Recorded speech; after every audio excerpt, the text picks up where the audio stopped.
With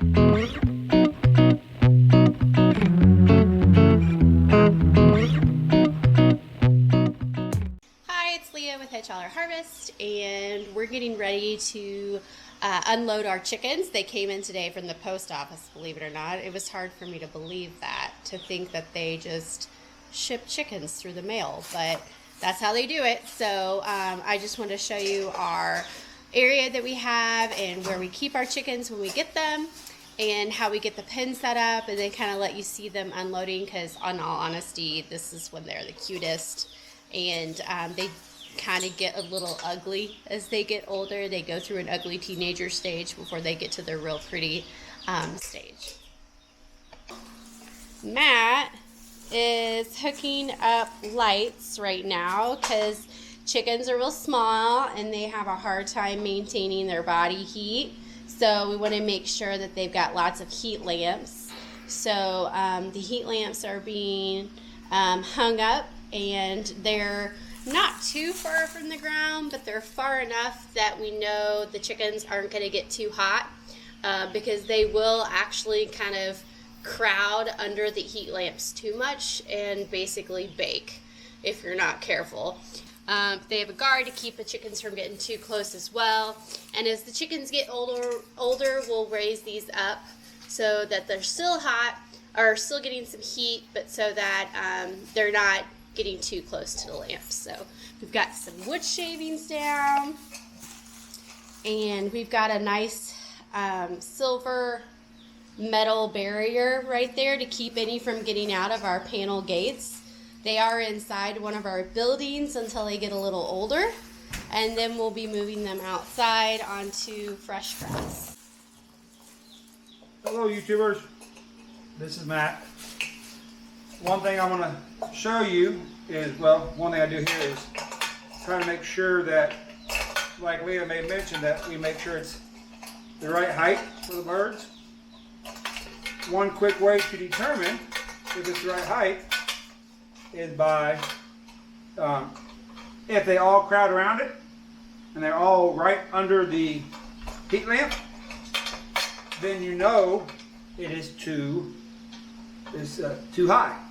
And so that's where I am trying to do here, and try to put it on different heights, so I can determine if there's a whole bunch here, then I know I need to match the other heights, because I want to make sure these animals are amazing. We're going to talk a little bit about, while we're setting up, why we do have the silver sides on it.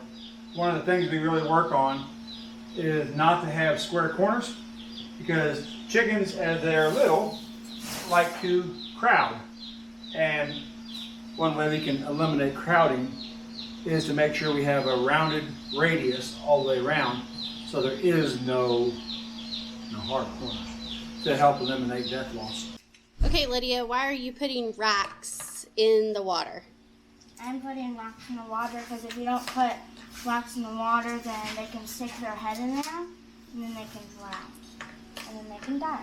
And why are they going to want to stick their heads in and get in the water as much as possible? Because they're new babies, chicks. Because they're new baby chicks, and they were shipped without food and water. Yeah, we didn't have food or water, so. Yep, yesterday.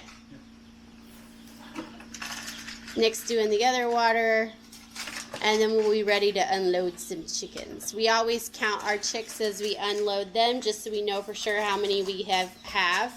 We order a specific number, and generally we always get them, but it's nice to know just in case, because once we get them all in the same pen, they're virtually impossible to count. Like we said, is we make sure we count them, but we also make sure we stick their beaks in the water to make sure that they understand that where their water is. So I want to give a big shout out to Stover Hatchery. Jeremy's amazing. He has done nothing but amazing things for us. Okay. Here's our chickens. Chickens, they're chicks. The daddy little chicks. Get over there. Little babies. Cool little babies. Nicholas, Oh, so cute. I guess we're going to do these, Bubba. Thank you, little Tootie. I got these two sides. You want to get them So two we sides? just grab our little chicken. Matt, why do you dip their nose in the water? We do that for one main reason, is to make sure that they know where the water's at. We want to ensure that they have the survivability as much as possible, but I really make sure, like Nick's doing with his thumb, is actually getting their beaks wet where they know, hey, this is where water's at. And not just to stick your head by the water, but to actually get it in there.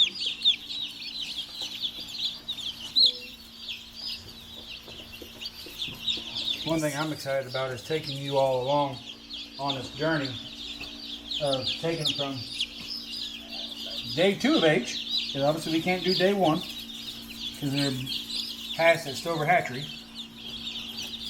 So taking all the way along from day 2 all the way through the time we take them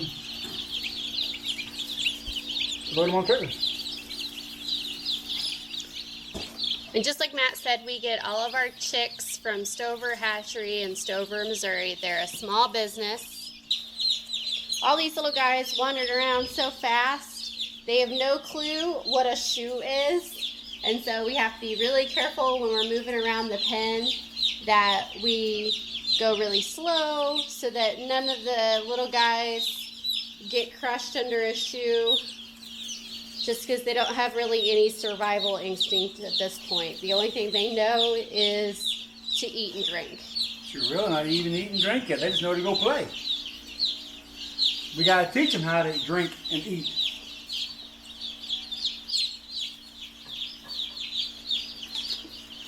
They're so cute and fuzzy at this stage. It's kind of my favorite stage for chickens. Yeah. It's By far my favorite stage is about when they're cooked. Good point. My favorite alive stage.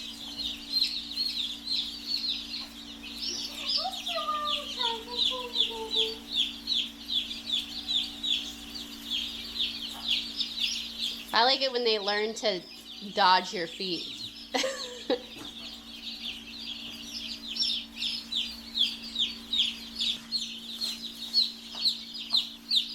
So you'll notice Lydia kind of moves her feet real slow.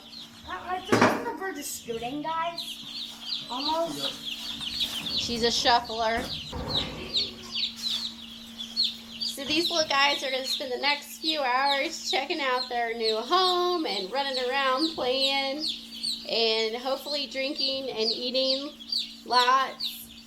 We want them to do that since they were shipped yesterday right after being hatched. We want to make sure that everybody gets plenty of fluids so we don't lose any of them. Probably the first 24 to 48 hours is the most crucial time to make sure everybody got plenty to eat and drink.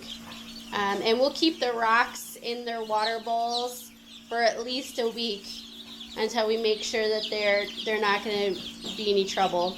If at any time they are looking like they're playing in their water a whole lot, we'll put the rocks back in.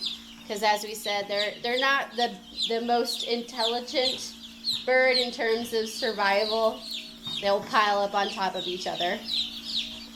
So we'll check back in with you and we'll see how big they've gotten so you guys can see and you guys can kind of get a better idea of how it is from farm to table.